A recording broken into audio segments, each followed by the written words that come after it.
bienvenue sur la chaîne de Maman Cuisine, j'espère que vous allez bien. Donc je suis contente de vous retrouver puisque comme promis, nous allons réaliser ensemble le pain d'épices maison. Donc c'est une recette intégrée au Fagor Connect, mais si vous avez le Fagor Compact, vous pourrez également retrouver la recette. Donc ce pain d'épices pourra accompagner votre foie gras maison, mais également le petit déjeuner de toute la famille, mais également le goûter de vos enfants, qu'ils soient petits ou qu'ils soient grands. Et bien allez, j'en dis pas plus, c'est parti pour la préparation.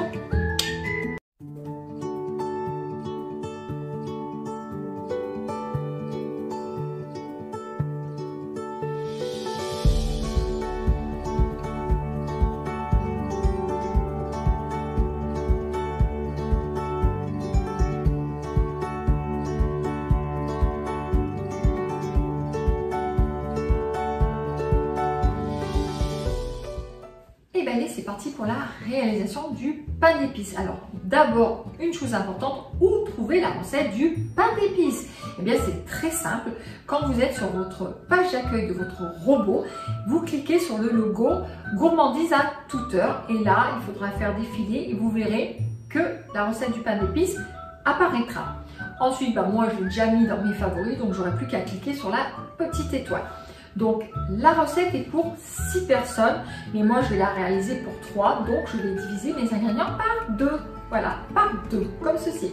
Donc j'aurai besoin de 85 g de farine de blé, 85 g de farine de seigle, 235 g de miel liquide, mais après vous pouvez prendre du miel crémeux si vous préférez, 70 g de lait, 70 g de beurre.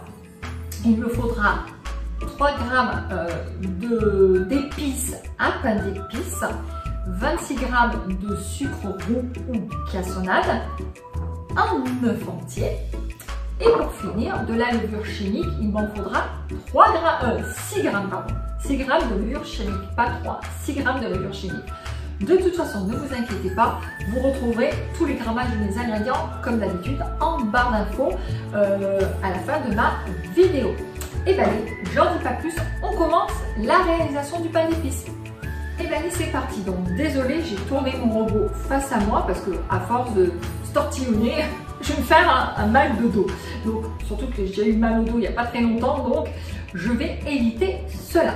Donc j'ai cliqué sur ma petite étoile, donc j'ai fait commencer la recette et là, dans un premier temps, il me dit de préchauffer mon four à 150 degrés. Donc voilà.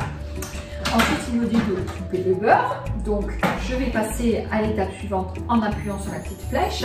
Et là, il me dit d'ajouter donc mes 470 g de miel et mes 55 g de sucre roux.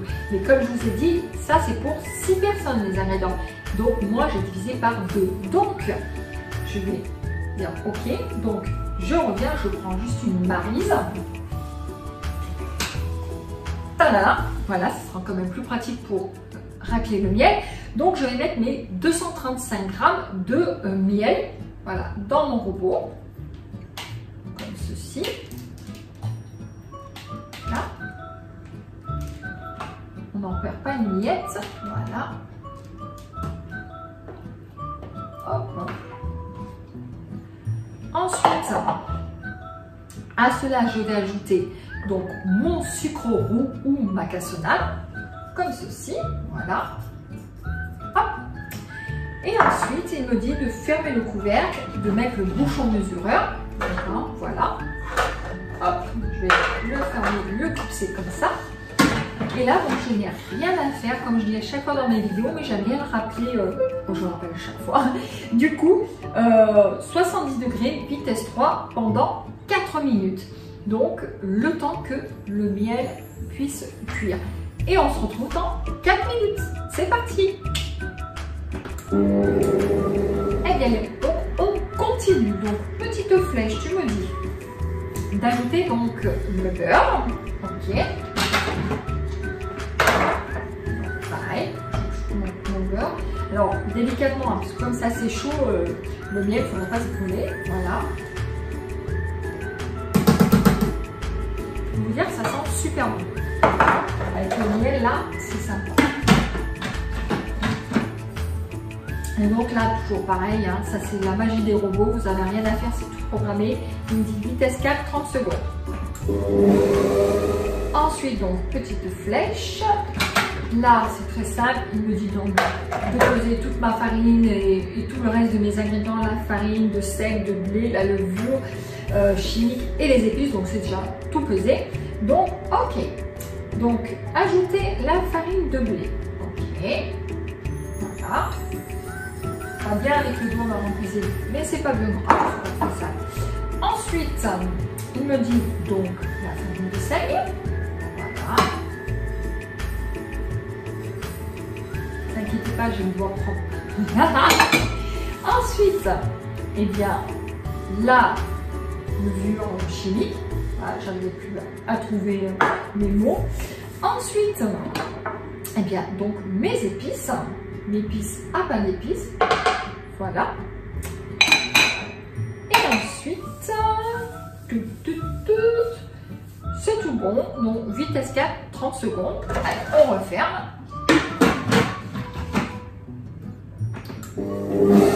Ça y est, donc, tout s'est mélangé. Donc, petite flèche. Là, elle me dit d'ajouter donc mon lait. Donc, toujours pareil, le peser, mais c'est déjà fait. Ok. C'est pas mal. Donc, c'est un peu éparpillé sur les bords, vous voyez, donc je vais racler. Voilà. Voilà, que ça se monte à nouveau. Et la pâte est pas mal. Je vous ferai voir une fois que j'aurai tout mis les ingrédients, une fois que la pâte sera finie. Donc, j'ajoute mon lait.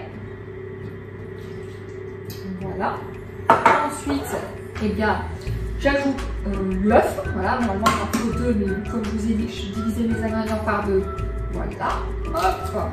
Alors, faites pas comme moi, il faut casser normalement dedans, mais moi j'ai l'habitude de ne pas mettre de coquilles. Ce sera embêtant, mais bon, prenez pas le risque. Hein. Moi je vais dire, attends, je vous dis en direct et tout comme ça, mais normalement, c'est vrai que pour éviter les petites coquilles, on casse dans un petit bol. Mais moi, il a été cassé proprement. Là, ça on voit bien. Regardez comme il est bien cassé. Aha! Voilà. Donc, ok, bah allez, 1 minute, vitesse 4. Ça y est, c'est fini. Yes! Donc, on passe à l'étape suivante. Donc, petite flèche, qu'est-ce que tu me dis? Donc, étape 6 sur 7. Donc, graisser un moule. Je ne vous ai pas fait voir, hein, voilà, un moule à cake. Donc, soit vous prenez un moule en silicone ou un moule comme moi. Voilà, donc le graisser. Et ensuite, eh bien, il faudra vider la pâte à pain d'épices dedans. En parlant de la pâte à pain d'épices, je vais venir vous récupérer et je vais vous montrer l'intérieur de la pâte. Donc déjà, je vérifie. Ça sent super bon. Et bien, je vais vous faire voir bien coloré, d'où l'importance de prendre donc, la farine de sel et la cassonade. Donc, je vais vous faire voir. J'arrive, je viens vous récupérer. Regardez-moi ça, elle n'est pas merveilleuse, ma pâte à pain d'épices. Regardez-moi ça, elle est parfaite. Ah non, en plus ça sent super bon. Voilà, donc et ben maintenant je vais graisser mon moule et je vais verser ma pâte à pain d'épices dedans. Et ensuite, et ben, on va l'enfourner. Et oui, parce qu'il faut le cuire le pain d'épices. Ah, j'ai oublié de vous faire voir. Du coup, j'ai beurré mon moule et je l'ai chemisé. Et voilà. Donc, chemisé, une fois qu'on a beurré, on met un peu de farine, on secoue la farine de partout pour bien imprégner la farine sur votre beurre, comme ceci, vous voyez.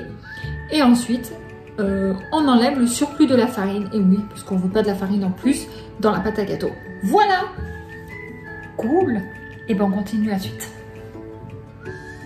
Ça y est, donc je viens de verser à l'instant ma pâte à pain d'épices. Regardez-moi comme elle est belle. Alors, c'est pas propre, hein, je me suis lavé les doigts, hein, mais bon.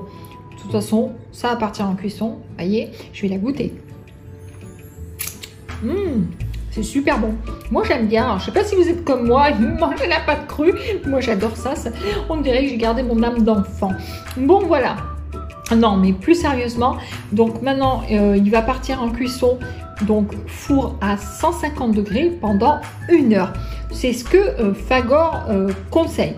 Moi, personnellement, au bout de 30 voire 35 minutes, je vérifierai ma cuisson avec un couteau. Et si le couteau ressort sec, enfin du moins la lame ressort sèche, ça voudra dire que le pain d'épices est cuit. Voilà. Eh bien, on se retrouve pour la présentation du pain d'épices tout à l'heure. Et bien sûr, la petite dégustation. Et bien, allez, je vous dis à tout à l'heure.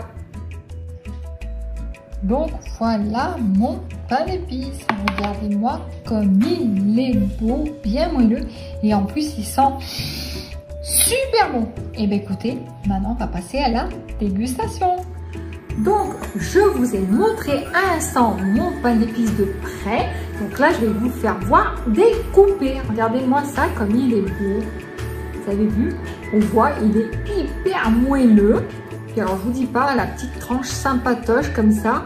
Et en plus, il sent vraiment super bon. Et ben, si on se goûtait une petite tranche, qu'est-ce que vous en pensez? Enfin, pas vous, mais moi, je vais me régaler. Du coup, alors, j'en ai donné une petite part à mon mari. Et qu'est-ce qu'il dit, le mari? Est-ce que le pain d'épices est bon? Il veut pas parler. Il est timide. Cette fois-ci, il est timide. Non, je rigole. Non, il l'a vraiment trouvé très, très bon. Regardez, voyez. Je l'avais fait la dernière fois. Alors, pour ceux qui n'ont pas encore vu ma vidéo sur le foie gras maison avec le Fagor, l'autre, elle me réclame une petite boule, la chienne. Donc, oui, je disais, elle me perturbe en plus. Donc, je disais, oui, je vous avais fait voir ma tranche de pain d'épices. Et ben, il était pas mauvais, mais là, je crois que je l'ai encore mieux réussi. Là, il est vraiment encore plus succulent. Peut-être c'est parce que j'ai changé mon miel, peut-être, mais en tout cas, voilà. Bon, allez, arrête de parler, maman cuisine. Goûte ton pain d'épices pour que on sache ce que t'en penses. Vous voyez? Oh, il est vraiment super bon. Dans toutes mes vidéos, je dis ça à chaque fois. Vous allez être saoulante. Ça fait de la publicité, mon sauveur. Non, vraiment. Moi, quand j'aime pas, quand c'est nul, je le dis. Et là, franchement, il est super bon. Que je ne touche pas.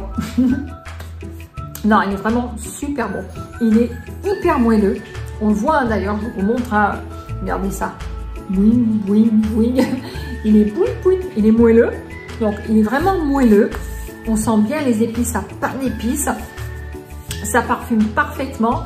Le miel également, il parfume. Enfin, on va dire que tous les arômes sont assemblés et vraiment, il n'y a pas quelque chose de, par exemple, le miel qui va être plus fort que l'épice à pain d'épices. Non, c'est vraiment, comme on dit, c'est, j'arrive pas à trouver le terme qui dirait que l'ensemble est bon. Enfin bref, j'arrive plus. Ce soir, je suis fatiguée. Bah oui, là, ce matin, j'ai commencé tôt le boulot. Je vous ai fait, en ce vendredi 3 décembre, je vous ai fait la vidéo pour le pain d'épices. Et du coup, ma fille va la mettre en ligne, parce que c'est elle cette fois-ci qui fait le montage. Il sera en ligne ce week-end, donc le 4 ou le 5 décembre, on ne sait pas trop. Voilà, que vous dire plus? Bah écoutez, faites le pain d'épices, c'est vraiment une réussite, c'est rapide à faire. Voilà, j'en dis pas plus. La seule chose, pour le week-end prochain, vous retrouverez la recette du panettone maison. Là aussi, on va se régaler parce que c'est pas mauvais un panettone. Sauf que là, ça sera pas chimique comme on trouve dans les grandes surfaces. Là, ça sera vraiment maison. Voilà. En tout cas, bah, moi, je vous fais des gros bisous. Portez-vous bien, passez un très bon week-end et faites le pain d'épices. Vous allez pouvoir vous régaler au petit déjeuner avec une bonne confiture d'orange. Tiens, j'essaierai de vous faire ça la prochaine fois aussi. Voilà, pour accompagner votre foie gras. Testez-le avant les fêtes, vous allez vous régaler. Allez, je vous dis à bientôt sur la chaîne de Maman Cuisine. Bye bye!